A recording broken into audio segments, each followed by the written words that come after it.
कोई बंदा दुनिया 'च मशहूर हुंदा पर तिन्नां लोकां विच तां कोई नहीं मशहूर हुंदा।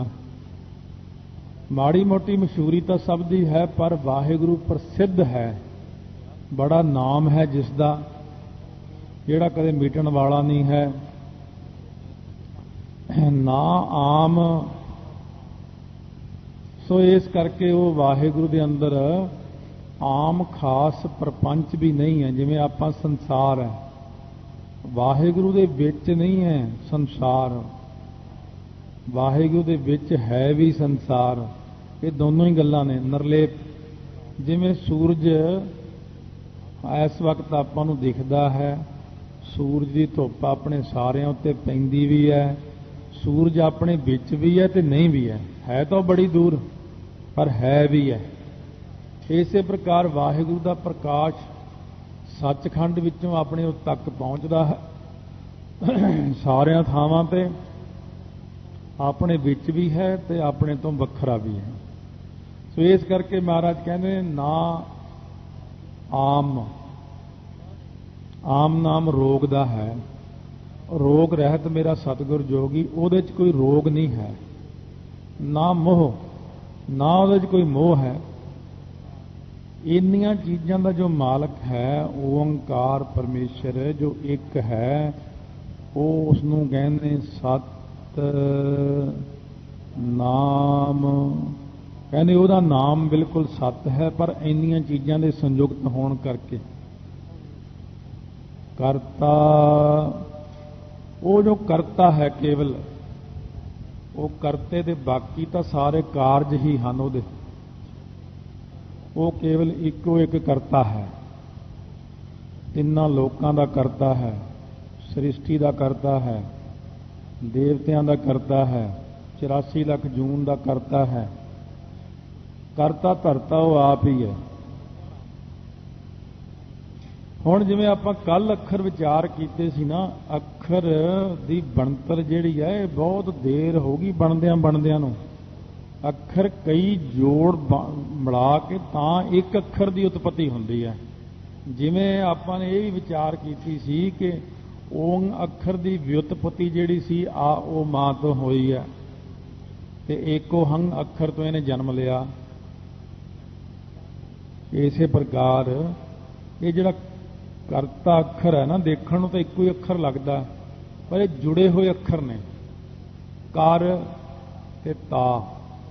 कर हुंदा हथ, उहदे हथ विच जिहड़ी तार पकड़ी हुई है ना, रोजी रूप तार, जिंदगी रूप तार, चेतन सत्ता रूप तार, ये सारियां तारां उहदे हथ विच ने। अपने सारे जिन्ने जीव ने ना, वो अपने किरपा रूपी हथ दे नाल तारन वाला है आपां नूं सारियां नूं। ते इस करके वाहिगुरू है करता, सारी सृष्टि का करता। बाकी सारे आपां हंकारज, वो सारियां नूं अपनी रोजी दिंदा। पहला अपनी जोत दिंदा, फिर रोजी दिंदा, जिंदगी दिंदा, प्राण दिंदा। इस करके उहदा नाम पिया है करता। फिर यह है कि करता जिहड़ा अकाल पुरख है ना, ये बड़ियां डूंघियां चीज़ां ने कि जाप साहब आपां रोज़ पढ़ते हैं। जाप साहब दे विच एक पंक्ति आउंदी है, जतर ततर दिसा विसा होए फैलियो अनुराग। वो जिथे किथे भी सारियां दिशावां दे विच, दसों दिशावां दे विच उपर थल्ले हरेक जगह दे उत्ते फैलिया तो होया की रूप बन के? अनुराग, प्रेम रूप बन के सारियां विच फैलिया होया। वाहिगुरू दा स्वरूप की है? प्रेम। वो प्रेम रूप होके सारियां च फैलिया होया है। इस करके ना वो जिहड़ा है ना रत्ता, वो प्रेम करके सारियां दे विच रत्ता होया होण करके, सारियां विच फैलिया होया होण करके उहनूं कहंदे ने करता। हरेक दे विच है। पुरख, पुरख जो पूर्ण है, तू घट घट अंतर सर्ब निरंतर जी हर एको पुरख समाना। इस करके पुरख का अर्थ है पूर्ण, व्यापक, कोई थां ऐसी नहीं जिथे वो पुरख ना होवे। वाहिगुरु हुण कहंदे ने एका पुरख सबाई नार, जिन्ने आपां भावें कहाउने अपने आप नूं बंदे ही हैं कि ये इस्तरी है, मैं इहदा पति हाँ, मैं बंदा हाँ, पर महाराज कहंदे ने असल विच एका पुरख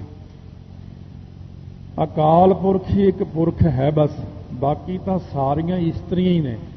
आपां सारियां उहदियां पत्नियां रूप हाँ, वो अपना मालक है, क्योंकि वाहिगुरु पति का वाचक है ना, पुरख।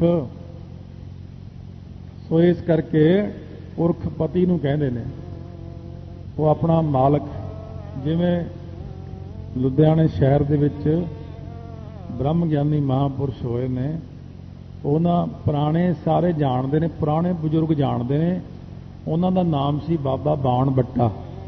ਕੋਈ ਸ਼ਾਇਦ ਜਾਣਦਾ ਹੋਵੇ ਤੁਹਾਡੇ 'ਚ। ਉਹ ਬਾਬਾ ਬਾਣ ਬੱਟਾ ਸਾਰਾ ਦਿਨ ਆਪਣੇ ਹੱਥ ਵਿੱਚ ਬਾਣ ਜਿਹਾ ਲੈ ਕੇ ਲੱਕ ਨੂੰ ਬੋਰੀ ਬੰਨ੍ਹ ਕੇ ਨਾ ਸ਼ਹਿਰ 'ਚ ਘੁੰਮਦਾ ਰਹਿੰਦਾ ਸੀ, ਮਸਤਾਨਿਆਂ ਵਾਂਗੂ। ਇੱਕ ਉੱਥੇ ਰਹਿੰਦੀ ਸੀ ਬ੍ਰਹਮ ਗਿਆਨੀ ਮਾਈ, ਉਹ ਵੀ ਐਂ ਘੁੰਮਦੀ ਰਹਿੰਦੀ ਸੀ, ਉਹਦਾ ਨਾਮ ਸੀ ਚੰਦੋ।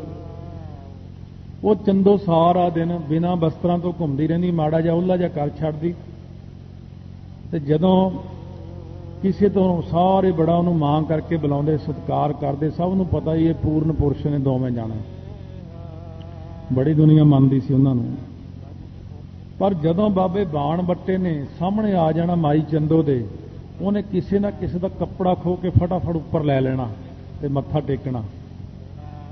ਤੇ ਕੋਈ ਦੁਕਾਨਦਾਰ ਕਹਿਣ ਲੱਗਿਆ, ਮਾਂ ਇਹ ਜਦ ਇਹ ਬਾਬਾ ਬਾਣ ਬੱਟਾ ਤੇਰੇ ਸਾਹਮਣੇ ਆਉਂਦਾ ਉਦੋਂ ਹੀ ਤੂੰ ਕੱਪੜਾ ਉੱਪਰ ਲੈਨੀ ਆ, ਸਾਡੇ ਤੋਂ ਨਹੀਂ ਸੰਗਦੀ ਤੂੰ।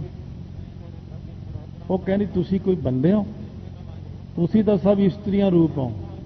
ਇਹੀ ਇੱਕ ਪੁਰਖ ਹੈ ਬਸ, ਇਹ ਬ੍ਰਹਮ ਗਿਆਨੀ ਹੈ, ਇਹ ਪੁਰਖ ਹੈ। ਇਸ ਕਰਕੇ ਅਕਾਲ ਪੁਰਖ ਆਪਣਾ ਪਤੀ ਹੈ ਸਾਰਿਆਂ ਦਾ, ਆਪਾਂ ਉਹਦੀਆਂ ਸਾਰੀਆਂ ਇਸਤਰੀਆਂ ਹਾਂ। ਇਸੇ ਕਰਕੇ ਉਹਨੂੰ ਕਹਿੰਦੇ ਪੁਰਖ। ਹੁਣ ਪੁਰਖ ਜਿਹੜਾ ਹੁੰਦਾ ਪੂਰਨ ਰੂਪ ਹੈ, ਪੁਰਖ ਪਤੀ ਰੂਪ ਹੈ। ਪੁਰਖ ਦਾ ਅਰਥ ਹੈਗਾ, ਸੋ ਜਿਵੇਂ ਪੂਰੀਆਂ ਨੇ, ਜਿੰਨੀਆਂ ਸਾਰੀਆਂ ਪੂਰੀਆਂ ਨੇ, ਇਹਨਾਂ ਵਿੱਚ ਆਕਾਸ਼ ਵਾਂਗੂ ਵਿਆਪਕ ਹੈ। ਉਹ ਦੇਹਾਂ ਰੂਪ ਆ ਜਿੰਨੀਆਂ ਆਪਣੇ ਸਰੀਰ ਨੇ ਇਹ ਵੀ ਪੂਰੀਆਂ ਹੀ ਨੇ, ਇਹਨਾਂ ਵਿੱਚ ਆਕਾਸ਼ ਵਾਂਗੂ ਵਿਆਪਕ ਹੈ। ਫਿਰ ਪੁਰ ਜਿੰਨੀਆਂ ਨੇ ਪੂਰੀਆਂ ਬਣਾਈਆਂ, ਵਿਸ਼ਨਪੁਰੀ, ਬ੍ਰਹਮਪੁਰੀ, ਸ਼ਿਵਪੁਰੀ ਆਦਿਕ, ਇੰਦਰਪੁਰੀ, ਫਿਰ ਇਹ ਸਾਰੇ ਸਰੀਰਾਂ ਰੂਪੀ ਪੂਰੀਆਂ ਨੂੰ ਖਾ ਨਾਸ ਕਰਨ ਵਾਲਾ ਵੀ ਉਹ ਆਪ ਹੀ ਹੈ। ਇਸੇ ਕਰਕੇ ਉਹਨੂੰ ਪੁਰਖ ਕਹਿੰਦੇ ਨੇ। ਫਿਰ ਪੁਰਖ ਉਹ ਹੁੰਦਾ ਹੈ, ਆਪਣੇ ਚੋਂ ਕੋਈ ਬੰਦਾ ਨਰਕਾਂ ਤੋਂ ਕਿਸੇ ਦੀ ਰੱਖਿਆ ਨਹੀਂ ਕਰ ਸਕਦਾ। ਕਹਿਣ ਨੂੰ ਭਾਵੇਂ ਸਾਰੇ ਕਹੀਏ ਕਿ ਮੈਂ ਪੁਰਖ ਹਾਂ, ਲਿਆਓ ਵੀ ਨਰਕਾਂ ਤੋਂ ਰੱਖਿਆ ਕਰਕੇ ਦਿਖਾਓ। ਜਿਹੜਾ ਨਰਕਾਂ ਤੋਂ ਰੱਖਿਆ ਕਰੇ ਉਹਨੂੰ ਕਹਿੰਦੇ ਪੁਰਖ। ਨਰਕਾਂ ਦੇ ਵਿੱਚ ਇੱਕ ਖਾਸ ਨਰਕ ਹੈ, ਉੱਥੇ ਰੱਬ ਕਿਸੇ ਨੂੰ ਨਾ ਹੀ ਪਾਵੇ। ਜਿਹੜੇ ਪਏ ਹੋਏ ਨੇ ਉਹਨਾਂ ਨੂੰ ਪਤਾ ਹੈ, ਉਹ ਮਿੱਝ ਅਤੇ ਪਾਕ ਦਾ ਹੈ, ਉਬਲਦੀ ਹੈ ਉਹਦੇ ਵਿੱਚ ਸੁੱਟ ਦਿੰਦੇ ਨੇ ਜੀਵ ਆਤਮਾ ਨੂੰ। ਉਹਨੂੰ ਪੂਨਾਮੇ ਨਰਕ ਕਹਿੰਦੇ ਨੇ। ਪੂੰ ਦਾ ਨਰਕ ਹੈ ਉਹ, ਪਾਕ ਪਈ ਹੈ ਜਿੱਥੇ, ਪਾਕ ਵਿੱਚ ਸੁੱਟ ਦਿੰਦੇ ਨੇ। ਉਸ ਨਰਕ ਤੋਂ ਰੱਖਿਆ ਕਰਨ ਵਾਲਾ ਸਿਰਫ ਵਾਹਿਗੁਰੂ ਹੈ, ਹੋਰ ਕੋਈ ਨਹੀਂ। ਇਸੇ ਕਰਕੇ ਉਹਨੂੰ ਕਹਿੰਦੇ ਪੁਰਖ। ਵਾਹਿਗੁਰੂ ਪੁਰਖ ਹੁੰਦਾ ਪੁਰਸ਼ਾਰਥ ਦੇਣ ਵਾਲਾ, ਭਾਵ ਉਦਮ ਦੇਣ ਵਾਲਾ। ਸੋ ਇਸੇ ਪ੍ਰਕਾਰ ਜਿਹੜਾ ਪੁਰਖ ਉਦਮ ਦਿੰਦਾ। ਇੱਕ ਹੁੰਦਾ ਪੌਰਖ, ਅੱਖਰ ਨੇ ਵੀ ਇੱਥੋਂ ਹੀ ਜਨਮ ਲਿਆ, ਪੁਰਖ ਤੋਂ ਪੌਰਖ। ਪੌਰਖ ਹੁੰਦਾ ਵਿਚਾਰ ਦੇਣ ਵਾਲਾ। ਜਿਹੜੇ ਸੋਹਣੇ ਸਿੱਧੇ ਸੋਹਣੇ ਵਿਚਾਰ, ਧਾਰਮਿਕ ਵਿਚਾਰ ਨੇ, ਇਹ ਗੁਰਬਾਣੀ ਵਿੱਚ ਹੀ ਨੇ। ਇਹ ਧੁਰਕੀ ਬਾਣੀ ਵਿੱਚ ਅਕਾਲ ਪੁਰਖ ਨੇ ਆਪਾਂ ਨੂੰ ਬਖਸ਼ਿਸ਼ ਕੀਤੇ ਨੇ। ਸੋ ਇਸ ਕਰਕੇ ਮਹਾਰਾਜ ਕਹਿੰਦੇ ਨੇ ਉਹ ਹੈ ਪੁਰਖ। ਏਕਾ ਪੁਰਖ ਸਬਾਈ ਨਾਰ, ਸਾਰੀਆਂ ਆਪਾਂ ਉਹਦੀਆਂ ਇਸਤਰੀਆਂ ਹਾਂ। ਹੁਣ ਪੁਰਖ ਅੱਖਰ ਮਹਾਤਮਾ ਲਈ ਵੀ ਵਰਤਿਆ ਗੁਰਬਾਣੀ ਦੇ ਵਿੱਚ। ਸੋ ਇਸ ਕਰਕੇ ਮਹਾਰਾਜ ਸੱਚੇ ਪਾਤਸ਼ਾਹ ਕਹਿੰਦੇ ਨੇ ਉਹ ਅਕਾਲ ਪੁਰਖ ਵਾਹਿਗੁਰੂ ਹੈ, ਮਹਾਤਮਾ ਰੂਪ ਵੀ ਆਪ ਹੀ ਆ। ਤੇ ਪੁਰਖ ਅੱਖਰ ਸਤਿਗੁਰੂ ਲਈ ਵੀ ਵਰਤਿਆ ਹੈ। ਸਤਿਗੁਰ ਪੁਰਖ ਦਇਆਲ ਹੈ, ਜਿਸਨੂੰ ਸੰਮਤ ਸਭ ਕੋਏ। ਕਿਉਂ ਤਾਂ ਸਤਪੁਰਖ ਜਨ ਜਾਣਿਆ ਸਤਿਗੁਰ, ਤੇ ਇਸਕਾ ਨਾਮ ਵੀ ਆਇਆ। ਸਤਪੁਰਖ ਵੀ ਉਸੇ ਨੂੰ ਕਿਹਾ ਆ ਹੁਣ ਵੀ ਕਹਿੰਦੇ ਸੀ ਮਹਾਰਾਜ ਕਹਿੰਦੇ ਨਾਨਕ ਨਾਮ ਧਿਆਇਆ ਆਦ ਪੁਰਖ ਪ੍ਰਭ ਪਾਇਆ। ਇਹ ਤਾਂ ਉਹਨਾਂ ਨੂੰ ਵੀ ਇਹੀ ਅੱਖਰ ਵਰਤਿਆ ਆਦ ਪੁਰਖ ਜੀ ਨੂੰ। ਮਹਾਤਮਾ ਲਈ ਵੀ ਇਹੀ ਅੱਖਰ ਵਰਤਿਆ ਹੈ ਸੋ ਪੁਰਖ ਭਲ ਭਲਾ। ਜਿਹੜਾ ਸਤਿਗੁਰੂ ਦੇ ਬਚਨਾਂ ਨੂੰ ਮੰਨਦਾ ਉਹ ਪੁਰਖ ਭਲ ਭਲਾ, ਉਹ ਸਾਰਿਆਂ ਨਾਲੋਂ ਭਲਾ ਪੁਰਸ਼ ਹੈ, ਚੰਗਾ ਪੁਰਖ ਹੈ। ਸਤਿਗੁਰੂ ਲਈ ਵੀ ਇਹੀ ਅੱਖਰ ਵਰਤਿਆ ਹੈ ਸਤਿਗੁਰ। ਜਿਹੜਾ ਸਤਿਗੁਰ ਪੁਰਖ ਦਇਆਲ ਹੈ ਜਿਸ ਨੂੰ ਸਮਤ ਸਭ ਕੋਏ। ਸੋ ਜਿਵੇਂ ਇੱਕ ਬੰਦਾ ਹੈ, ਇੱਕ ਉਹਨਾਂ ਦੀ ਕੁਲ ਹੈ, ਸੋ ਜਿਵੇਂ ਉਹਨਾਂ ਦੇ ਵਿੱਚ ਫਿਰ ਉਹਦਾ ਜਿਹੜਾ ਪੁੱਤਰ ਹੈ ਉਹਦਾ ਅੱਗੇ ਪੁੱਤਰ ਹੈ, ਉਹਦਾ ਅੱਗੇ ਪੁੱਤਰ, ਜਿਵੇਂ ਜਨਕ ਰਾਜਾ ਹੋਇਆ। ਜਿਹੜਾ ਸੀਤਾ ਦਾ ਪਿਤਾ ਸੀ ਇਹ 53ਵਾਂ ਜਨਕ ਸੀਗਾ। ਇਹ ਜਨਕਾਂ ਦੀ ਗੱਦੀ ਚੱਲਦੀ ਆਉਂਦੀ ਹੈ। ਇਸੇ ਪ੍ਰਕਾਰ ਇੱਕ ਜਨਕ, ਦੋ ਜਨਕ, ਤਿੰਨ ਜਨਕ, ਚਾਰ ਜਨਕ। ਜਿਵੇਂ ਫਰੀਦ ਸਾਨੀ ਹੈ, ਭਗਤ ਫਰੀਦ ਜੀ, ਜਿਹੜੇ ਅਸਲ ਭਗਤ ਫਰੀਦ ਪਹਿਲਾਂ ਹੋਏ ਨੇ ਤੇ ਜਿਹੜੇ ਗੁਰੂ ਨਾਨਕ ਦੇਵ ਜੀ ਵੇਲੇ ਹੋਏ ਨੇ ਉਹ 19ਵੇਂ ਭਗਤ ਸੀ। ਇਹ ਭਗਤ ਫਰੀਦ ਸਾਨੀ, ਇਸ ਦਾ ਗੱਦੀ ਚੱਲਦੀ ਆਉਂਦੀ। ਇਸੇ ਪ੍ਰਕਾਰ ਜਿਹੜੇ ਅਕਾਲ ਪੁਰਖ ਨੇ ਬਣਾਏ ਨੇ, ਅਕਾਲ ਪੁਰਖ, ਫਿਰ ਸਤਿਗੁਰ ਪੁਰਖ, ਫਿਰ ਬ੍ਰਹਮ ਗਿਆਨੀ ਜਿਹੜੇ ਨੇ ਮਹਾਂਪੁਰਖ, ਇਸੇ ਪ੍ਰਕਾਰ ਫਿਰ ਸਧਾਰਨ ਪੁਰਖ ਹੈ। ਸਾਰੇ ਪੁਰਖ ਹੀ, ਪਰ ਉਹਨਾਂ ਦੇ ਪਹਿਲੇ ਅੱਖਰ ਬਦਲ ਜਾਂਦੇ ਨੇ। ਉਹ ਪਾਰ ਬ੍ਰਹਮ ਪੁਰਖ ਪਰਮੇਸ਼ਰ ਆਪ ਹੈ। ਤਾਂ ਤੇ ਸਤਿਗੁਰੂ ਮਹਾਰਾਜ ਕਹਿੰਦੇ ਸਤਿਗੁਰੂ ਲਈ ਵੀ ਇਹੀ ਅੱਖਰ ਵਰਤਿਆ ਤੇ ਅਕਾਲ ਪੁਰਖ ਲਈ ਵੀ ਇਹੀ ਅੱਖਰ ਵਰਤਿਆ। ਵਿੱਚ ਕਰਤਾ ਪੁਰਖ ਖਲੋਆ ਵਾਲ ਨਾ ਵਿੰਗਾ ਹੋਆ। ਉਹ ਕਰਤਾ ਪੁਰਖ ਹੈ, ਇਹ ਸਰਗੁਣ ਵਿੱਚ ਆਉਂਦਾ। ਇੱਕ ਨਿਰਗੁਣ ਵਿੱਚ ਸ਼ੁੱਧ ਬ੍ਰਹਮ ਨੂੰ ਕਹਿੰਦੇ ਨੇ ਕਰਤਾ ਪੁਰਖ। ਜਿਹੜਾ ਨਿਰਗੁਣ ਵਿੱਚ ਚਲਿਆ ਜਾਂਦਾ ਨਾ ਉਹ ਬ੍ਰਹਮ ਨੂੰ ਵੀ ਪੁਰਖ ਹੀ ਕਿਹਾ ਹੈ। ਉਹ ਆਪਾਂ ਪੜ੍ਹਦੇ ਚੀਜ਼ਾਂ ਰੋਜ਼ ਹੀ ਆ, ਪਰ ਕਿਉਂ ਇੰਨਾ ਟਾਈਮ ਵੀ ਨਹੀਂ ਹੁੰਦਾ, ਇੰਨਾ ਆਪਾਂ ਨੂੰ ਨੌਲੇਜ ਵੀ ਨਹੀਂ ਹੁੰਦੀ ਇਸ ਗੱਲ ਦੀ। ਆਓ ਆਪਾਂ ਪੜ੍ਹਦੇ ਹਾਂ। ਸੋ ਪੁਰਖ ਨਿਰੰਜਨ ਹਰ ਪੁਰਖ ਨਿਰੰਜਨ ਹਰ ਅਗਮਾ ਅਗਮ ਅਪਾਰਾ। ਇਹ ਜਿਹੜਾ ਨਿਰਗੁਣ ਸਰੂਪ ਹੈ ਉਸ ਸ਼ੁੱਧ ਨੂੰ ਕਿਹਾ ਹੈ। ਕਈ ਥਾਈਂ ਵਰਤਿਆ ਸ਼ੁੱਧ ਨਿਰਗੁਣ ਸਰੂਪ ਨੂੰ ਕਿਹਾ, ਸਰਗੁਣ ਸਰੂਪ ਨੂੰ ਵੀ ਪੁਰਖ ਕਿਹਾ, ਸਤਿਗੁਰੂ ਨੂੰ ਵੀ ਪੁਰਖ ਕਿਹਾ, ਬ੍ਰਹਮ ਗਿਆਨੀ ਨੂੰ ਵੀ ਪੁਰਖ ਕਿਹਾ, ਤੇ ਅੱਗੇ ਜਿਹੜਾ ਹੈ ਸਧਾਰਨ ਪੁਰਖ ਨੂੰ ਵੀ ਪੁਰਖ ਹੀ ਕਿਹਾ ਹੈ। ਪਰ ਫਰਕ ਉਹਨਾਂ ਦੇ ਕੰਮਾਂ ਦਾ ਹੈ। ਇਹ ਪੁਰਖ ਨਾਸਵੰਤ ਨੇ, ਜਿਹੜੇ ਮਾਇਆਵੀ ਨੇ ਉਹ ਪੁਰਖ ਕਦੇ ਜਾਂਦਾ ਨਹੀਂ। ਉਹਨਾਂ ਵਿੱਚ ਕੌਣ ਕੌਣ ਨੇ? ਨਾਮ ਰਹਿਓ ਸਾਧੂ ਰਹਿਓ ਰਹਿਓ ਗੁਰ ਗੋਬਿੰਦ ਕਹੋ ਨਾਨਕੇ ਜਗਤ ਮੈਂ ਕਿਨ ਜਪਿਓ ਗੁਰਮੰਤ। ਇਸ ਕਰਕੇ ਉਹਨੂੰ ਕਹਿੰਦੇ ਨੇ ਕਰਤਾ ਪੁਰਖ। ਖੱਖੇ ਨੂੰ ਔਂਕੜ ਹੈ, ਇੱਕ ਦਾ ਜਨਾਇਕ ਹੈ। ਇਸ ਕਰਕੇ ਸਤਿਗੁਰੂ ਮਹਾਰਾਜ ਸੱਚੇ ਪਾਤਸ਼ਾਹ ਨੇ ਉਹਨੂੰ ਪੁਰਖ ਕਿਹਾ ਹੈ। ਕਿਉਂਕਿ ਮੂਲ ਮੰਤਰ ਪੜ੍ਹਨ ਵੇਲੇ ਸਾਰੀਆਂ ਚੀਜ਼ਾਂ ਜੇ ਵਿਚਾਰ ਕਰੀਏ ਤਾਂ ਜਾ ਕੇ ਕਿਤੇ ਮਨ ਦੀ ਇਕਾਗਰਤਾ ਪ੍ਰਾਪਤ। ਨਾਲੇ ਆਪਾਂ ਨੂੰ ਇੰਨਾ ਤਾਂ ਗਿਆਨ ਹੋ ਜਾਏ ਕਿ ਪੁਰਖ ਹੈ ਕੌਣ, ਕਰਤੇ ਦਾ ਭਾਵ ਕੀ ਹੈ। ਨਿਰਭਉ, ਜਿਹੜਾ ਭੈ ਤੋਂ ਰਹਿਤ ਹੈ, ਜਿਹਨੂੰ ਕਿਸੇ ਦਾ ਡਰ ਨਹੀਂ।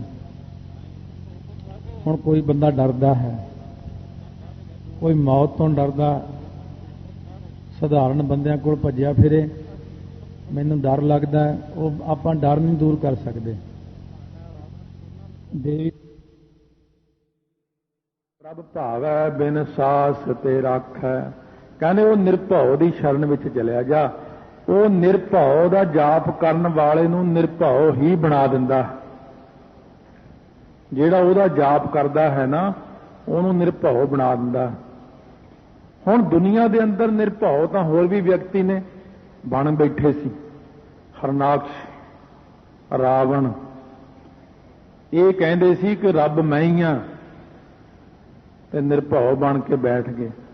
ਹੁਣ ਜਦੋਂ ਅਸਲ ਨਿਰਭਉ ਨੂੰ ਪਤਾ ਲੱਗਿਆ ਕਿ ਉਹ ਦੋ ਜਾਣੇ ਨਿਰਭਉ ਬਣ ਕੇ ਬੈਠ ਗਏ ਨੇ ਤਾਂ ਉਹਨਾਂ ਨੂੰ ਭੈ ਦੇਣ ਵਾਸਤੇ ਨਿਰਵਿਸ਼ੇਸ਼ ਕਰਕੇ ਭਉ ਦੇ ਕੇ ਉਹਨਾਂ ਨੂੰ ਭਖ ਜਾਂਦਾ, ਖਾ ਜਾਂਦਾ, ਖਤਮ ਕਰ ਦਿੰਦਾ। ਜਿਹੜਾ ਹਰਨਾਕਸ਼ ਕਹਿੰਦਾ ਸੀ ਮੈਂ ਰੱਬ ਆ, ਮੈਂ ਕਿਸੇ ਤੋਂ ਨਹੀਂ ਡਰਦਾ, ਜਦੋਂ ਪਰਮਾਤਮਾ ਨੇ ਨਰਸਿੰਘ ਰੂਪ ਧਾਰਨ ਕਰਕੇ ਆਪਣੇ ਪੱਟਾਂ ਦੇ ਉੱਤੇ ਰੱਖ ਕੇ ਉਹਨੂੰ ਕਿਹਾ ਉਹ ਪਾੜਦੇ ਹੁਣ ਤੈਨੂੰ, ਤਾਂ ਹਰਨਾਕਸ਼ ਥਰ ਥਰ ਕੰਬਣ ਲੱਗ ਪਿਆ। ਜਿਹੜਾ ਕਹਿੰਦਾ ਸੀ ਨਾ ਮੈਂ ਨਿਰਭਉ ਹਾਂ, ਉਹ ਰੱਬ ਨੂੰ ਕਹਿੰਦਾ ਨਹੀਂ ਮੈਂ ਨਹੀਂ ਨਿਰਭਉ, ਤੁਸੀਂ ਹੀ ਨਿਰਭਉ ਹੋ, ਤੁਸੀਂ ਹੀ ਭੈ ਤੋਂ ਰਹਿਤ ਹੋ। ਇਸ ਕਰਕੇ ਪਰਮੇਸ਼ਰ ਆਪਾਂ ਨੂੰ ਭੈ ਤੋਂ ਰਹਿਤ ਕਰ ਦਿੰਦੇ ਹਨ। खुद भी भै तो रहत हन अते निरभਉ। निरभਉ का मतलब ये भी है भी निरा दूजिਆਂ ਨੂੰ ਆਪਣੇ ਭੈ ਥੱਲੇ ਰੱਖਣ ਵਾਲਾ। ਕਿਹੜੀਆਂ ਕਿਹੜੀਆਂ ਚੀਜ਼ਾਂ ਨੂੰ? ਭੈ ਵਿੱਚ ਸੂਰਜ, ਭੈ ਵਿੱਚ ਚੰਦ, ਕੋਹ ਕਰੋੜੀ ਚਲ ਤਨਯੰਤ। ਇਹ ਸਾਰੀ ਪੌੜੀ ਪੜ੍ਹ ਲਓ। ਭੈ ਵਿੱਚ ਸਾਰੀਆਂ ਚੀਜ਼ਾਂ ਨੇ, ਭੈ ਵਿੱਚ ਸਭ ਆਕਾਰ ਹੈ, ਨਿਰਭਉ ਹਰਿ ਜੀਉ ਸੋਏ। ਸਾਰੀਆਂ ਚੀਜ਼ਾਂ ਡਰ ਵਿੱਚ ਨੇ ਤੇ ਡਰ ਦੇ ਵਿੱਚ ਹਰੇਕ ਚੀਜ਼ ਹੈ। ਇੱਕ ਸਿਰਫ ਵਾਹਿਗੁਰੂ ਨਹੀਂ ਹੈ ਡਰ ਦੇ ਵਿੱਚ। ਇਸ ਕਰਕੇ ਸਤਿਗੁਰੂ ਆਪਾਂ ਨੂੰ ਕਹਿੰਦੇ ਨਿਰਭਉ ਦੇ ਨਾਲ ਜੁੜੋ। ਨਿਰਵੈਰ, ਉਹ ਜੋ ਵੈਰ ਤੋਂ ਰਹਿਤ ਹੈ ਆਪ, ਕਿਸੇ ਨਾਲ ਵੈਰ ਨਹੀਂ। ਕਿਉਂਕਿ ਸਾਰੇ ਤਾਂ ਮੇਰੀ ਅੰਸ਼ ਨੇ, ਕਹਿੰਦੇ ਕਿਹਦੇ ਨਾਲ ਵੈਰ ਕਰਨਾ? ਹਰੇਕ ਵਿੱਚ ਤਾਂ ਮੈਂ ਆਪ ਹੀ ਬੈਠਾ। ਜਿਹੜਾ ਉਹਦਾ ਜਾਪ ਕਰਦਾ ਹੈ ਉਹ ਖੁਦ ਵੀ ਨਿਰਵੈਰ ਹੀ ਹੋ ਜਾਂਦਾ ਹੈ। ਫਿਰ ਉਹ ਇਹ ਵੀ ਕਰਮ ਕਰਦਾ ਹੈ, ਆਪਣੇ ਭਗਤਾਂ ਦੇ ਜਿਹੜੇ ਵੈਰੀ ਨੇ ਨਾ ਉਹਨਾਂ ਨੂੰ ਨਿਰਵੈਰੀ ਕਰ ਦਿੰਦਾ। ਭਗਤ ਕਹੇ ਕਿ ਫਲਾਨਾ ਬੰਦਾ ਮੇਰੇ ਨਾਲ ਵੈਰ ਕਰਦਾ। ਪ੍ਰਹਿਲਾਦ ਜੀ ਨੂੰ ਨਿਰਭਉ ਤੇ ਨਿਰਵੈਰ ਦੀ ਪਦਵੀ ਰੱਬ ਨਹੀਂ ਦਿੱਤੀ ਹੈ। ਪ੍ਰਹਿਲਾਦ ਨੂੰ ਵੀ ਨਿਰਭਉ ਤੇ ਨਿਰਵੈਰ ਹੀ ਬਣਾ ਦਿੱਤਾ। ਵੈਰੀ ਜਿਹੜੇ ਆਪਣੇ ਨੇ ਉਹਨਾਂ ਨੂੰ ਨਿਰਵੈਰ ਕਰਦਾ ਹੈ, ਭਾਵ ਵੈਰ ਤੋਂ ਰਹਿਤ ਕਰ ਦਿੰਦਾ, ਵੈਰੀ ਤੋਂ ਰਹਿਤ ਕਰ ਦਿੰਦਾ। ਜਿਵੇਂ ਕਾਮ, ਕ੍ਰੋਧ, ਲੋਭ, ਮੋਹ, ਹੰਕਾਰ ਨੇ, ਇਹ ਆਪਣੇ ਵੈਰੀ ਨੇ। ਜਦੋਂ ਆਪਾਂ ਨਿਰਭਉ ਤੇ ਨਿਰਵੈਰ ਦਾ ਜਾਪ ਕਰਦੇ ਹਾਂ ਉਦੋਂ ਆਪਾਂ ਨਿਰਵੈਰੀ ਬਣ ਜਾਂਦੇ ਹਾਂ, ਭਾਵ ਵੈਰੀ ਤੋਂ ਰਹਿਤ। ਕੋਈ ਵੈਰੀ ਰਹਿੰਦਾ ਹੀ ਨਹੀਂ। ਨਿਰਵੈਰ ਉਹਨਾਂ ਵੈਰੀਆਂ ਨੂੰ ਵੀ ਖਤਮ ਕਰ ਦਿੰਦਾ। ਇਸ ਕਰਕੇ ਨਿਰਵੈਰ ਦਾ ਜਾਪ ਕਰਦੇ ਹਾਂ ਕਿ ਵਾਹਿਗੁਰੂ ਤੇਰਾ ਕਿਸੇ ਨਾਲ ਵੈਰ ਨਹੀਂ, ਤੇ ਸਾਨੂੰ ਵੀ ਐਸੇ ਬਣਾ ਦੇ ਵੀ ਸਾਡੇ ਲਈ, ਸਾਡੇ ਮਨ 'ਚ ਇੱਕ ਗੱਲ ਬਣ ਜਾਏ ਕਿ ਨਾ ਕੋ ਬੈਰੀ ਨਾ ਹੈ ਬੇਗਾਨਾ, ਸਗਲ ਸੰਗ ਹਮ ਕੋ ਬਨਾਈ। ਨਿਰਵੈਰ ਇਹ ਅਕਾਲ ਪੁਰਖ ਦੇ ਅਭਿਆਸ ਕਰਦਿਆਂ ਕਰਦਿਆਂ, ਸੋ ਹੌਲੀ ਹੌਲੀ ਅਭਿਆਸ ਕਰਿਆ ਕਰੋ ਇਹਦਾ। ਜਿੰਨਾ ਵੀ ਬਖਸ਼ਿਸ਼ ਕੀਤੀ ਮਹਾਰਾਜ ਨੇ ਆਪਾਂ ਨੂੰ, ਜੇ ਬੋਲ ਬੋਲ ਕੇ, ਇਹ ਕਈ ਚੀਜ਼ਾਂ ਨੇ। ਇੱਕ ਤਾਂ ਤੁਸੀਂ ਬੋਲ ਬੋਲ ਕੇ ਕਰ ਦਿਓ ਇਹਦਾ ਜਾਪ। ਇੱਕ ਮਾਲਾ ਜੇ ਕਰ ਸਕਦੇ ਹੋ ਰੋਜ਼ ਬੋਲ ਬੋਲ ਕੇ, ਜਿੰਨਾ ਕੁ ਆਪਾਂ ਕਥਾ ਦੇ ਸ਼ੁਰੂ 'ਚ ਬੋਲਦੇ ਹਾਂ ਪਿਆਰ ਨਾਲ, ਭਾਵੇਂ ਅੱਧਾ ਘੰਟਾ ਲੱਗ ਜਾਏ ਕੋਈ ਗੱਲ ਨਹੀਂ, 45 ਮਿੰਟ ਲੱਗ ਜਾਣ ਇੱਕ ਮਾਲਾ ਨੂੰ। ਇਹ ਇੱਕ ਵੱਖਰਾ ਅਭਿਆਸ ਹੈ। ਇੱਕ ਤਾਂ ਹੁੰਦਾ ਚਲੋ ਬਹੁਤੀਆਂ ਮਾਲਾ ਕਰਨੀਆਂ, ਕਈ ਨੇ ਜ਼ਿਆਦਾ ਸਪੀਡ ਰੱਖਣੀ ਪੈਂਦੀ ਹੈ, ਉਹ ਤਾਂ 1-2 ਮਿੰਟ ਵਿੱਚ ਵੀ ਕਰ ਸਕਦੇ ਆ, 3 ਮਿੰਟ 'ਚ ਵੀ ਕਰ ਸਕਦੇ ਆ। ਪਰ ਇੱਕ ਮਾਲਾ ਸਾਡੇ ਖਾਸ ਜਾਪ ਵਾਸਤੇ ਹੁੰਦੀ ਹੈ, ਜਿਹਨੂੰ ਆਪਾਂ ਉਨੀ ਕੀ ਸਪੀਡ ਤੇ ਜਪ ਸਕਦੇ ਹਾਂ ਜਿੰਨਾ ਕੁ ਬਿਲਕੁਲ ਸੁਣਾਈ ਦੇ ਸਕੇ, ਜਿਵੇਂ ਆਪਾਂ ਆਮ ਜਪਦੇ ਹਾਂ ਸ਼ੁਰੂ ਦੇ ਵਿੱਚ। ਸੋ ਇਸ ਕਰਕੇ ਨਿਰਵੈਰ ਤੱਕ ਹੀ ਆਪਣੇ ਵਿਚਾਰ ਸੀਮਤ ਨੇ। ਬਾਕੀ ਦੇ ਕੱਲ ਨੂੰ ਅੱਗੇ ਵਿਚਾਰ ਕਰ ਲਵਾਂਗੇ ਕਿਸ ਪ੍ਰਕਾਰ। ਇਹ ਤਾਂ ਸਿਰਫ ਪਹਿਲੇ ਪਹਿਲੇ ਅਰਥ ਨੇ ਉਹਦੇ, ਬਾਕੀ ਦੇ ਅਰਥ ਨਾਲ ਨਾਲ ਚੱਲਦੇ ਹੀ ਰਹਿਣਗੇ। ਤੁਸੀਂ ਸਿੱਧਾ ਨੇ ਇਹ ਪ੍ਰਸ਼ਨ ਕਰਨਾ ਮਹਾਰਾਜ ਨੂੰ, ਇੱਕ ਓੰਕਾਰ ਕੱਲਾ ਹੀ ਬੜਾ ਹੁੰਦਾ ਵੀ ਇਹ ਸੱਤ ਕਿਉਂ ਲਿਖਿਆ ਨਾਲ? ਸੱਤ ਹੀ ਬਹੁਤ ਸੀ, ਨਾਮ ਕਿਉਂ ਲਿਖਿਆ? ਸੱਤ ਨਾਮ, ਇੱਕ ਓੰਕਾਰ ਸਤਨਾਮ ਥੋੜਾ, ਇੱਕ ਓੰਕਾਰ 2, ਸਤਨਾਮ ਦੇ 4 ਅੱਖਰ, 6 ਅੱਖਰਾ ਜਾਪ ਬਣ ਜਾਂਦਾ ਹੈ, ਬਹੁਤ ਹੈ। ਤੁਹਾਨੂੰ ਕਰਤਾ ਲਿਖਣ ਦੀ ਕੀ ਲੋੜ ਪੈਗੀ? ਫਿਰ ਇਹਦਾ ਜਵਾਬ ਦੇਣਗੇ। ਫਿਰ ਤੁਹਾਨੂੰ ਪੁਰਖ ਲਿਖਣ ਦੀ ਕੀ ਲੋੜ ਪੈਗੀ? ਫਿਰ ਇਹਦਾ ਜਵਾਬ ਦੇਣਗੇ। ਸੰਪੂਰਨ ਮੂਲ ਮੰਤਰ ਨੂੰ, ਕਿਉਂਕਿ ਉਦੋਂ ਆਪਣਾ ਪੰਥ ਨਵਾਂ ਨਵਾਂ ਚੱਲਿਆ ਸੀ ਨਾ, ਗੁਰੂ ਨਾਨਕ ਦੇਵ ਜੀ ਵੇਲੇ ਸਾਰਿਆਂ ਨੇ ਬੜਾ ਅਟੈਕ ਕੀਤਾ ਸੀ। ਕਿਉਂ ਸ਼ੁਰੂ ਕਿਉਂ ਕਰ ਲਿਆ? ਸਰੋਵਰ ਕਿਉਂ ਬਣਾ ਲਿਆ ਤੁਸੀਂ? ਆਹ ਗੁਰੂ ਗ੍ਰੰਥ ਸਾਹਿਬ ਦੀ ਕੀ ਲੋੜ ਸੀ? ਆਹ ਕੀ ਲੋੜ ਸੀ? ਫਿਰ ਉਹਨਾਂ ਸਾਰਿਆਂ ਦੇ ਜਵਾਬ ਜਿਹੜੇ ਗੁਰੂ ਨਾਨਕ ਦੇਵ ਜੀ ਨੇ ਦਿੱਤੇ, ਨਿਰੁੱਤਰ ਕੀਤਾ ਸਾਰਿਆਂ ਨੂੰ। ਤਾਈਓ ਤਾਂ ਸਾਰੇ ਕਹਿੰਦੇ ਧੰਨ ਨਾਨਕ ਤੇਰੀ ਵੱਡੀ ਕਮਾਈ, ਧੰਨ ਨਾਨਕ ਤੇਰੀ ਵੱਡੀ ਕਮਾਈ। ਵਾਹਿਗੁਰੂ ਵਾਹਿਗੁਰੂ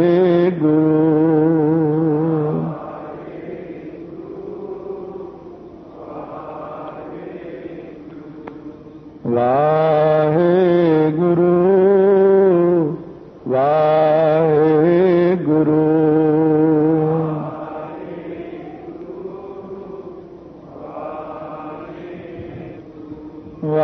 ਵਾਹਿਗੁਰੂ ਵਾਹਿਗੁਰੂ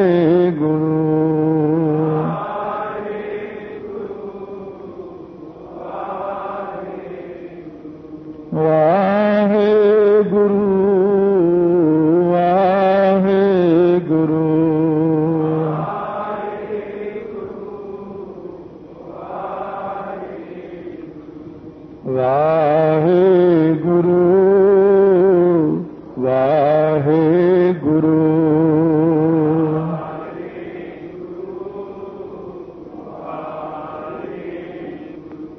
ਵਾਹਿਗੁਰੂ ਵਾਹਿਗੁਰੂ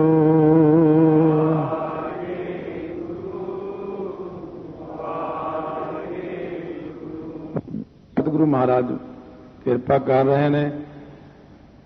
ਨਿਰਵੈਰ ਤੱਕ ਆਪਾਂ ਨੇ ਸ਼ਰਵਣ ਕੀਤਾ ਹੈ। ਨਿਰਭਉ ਨਿਰਵੈਰ, ਇਹ ਜਿਹੜੇ ਜਿੰਨੇ ਵੀ ਪ੍ਰਸ਼ਨ ਉੱਤਰ ਹੋ ਰਹੇ ਨੇ ਸਿੱਧਾਂ ਦੇ ਨਾਲ, ਇਹ ਸਧਾਰਨ ਵਿਦਵਾਨ ਦੀ ਪਹੁੰਚ ਨਹੀਂ ਹੈ। ਇਹ ਸੰਤ ਬਾਬਾ ਸੁੰਦਰ ਸਿੰਘ ਜੀ ਮਹਾਂਪੁਰਸ਼, ਜਿਹੜੇ ਬਾਬਾ ਗੁਰਬਚਨ ਸਿੰਘ ਜੀ ਖਾਲਸਾ ਤੋਂ ਪਹਿਲਾਂ ਹੋਏ ਨੇ, ਉਹ ਬੀਤਰਾਗ ਮਹਾਂਪੁਰਸ਼ ਉੱਚ ਕੋਟੀ ਦੇ ਬ੍ਰਹਮ ਗਿਆਨੀ, ਬਹੁਤ ਉੱਚੀ ਅਵਸਥਾ ਦੇ ਮਾਲਕ ਹੋਏ ਨੇ।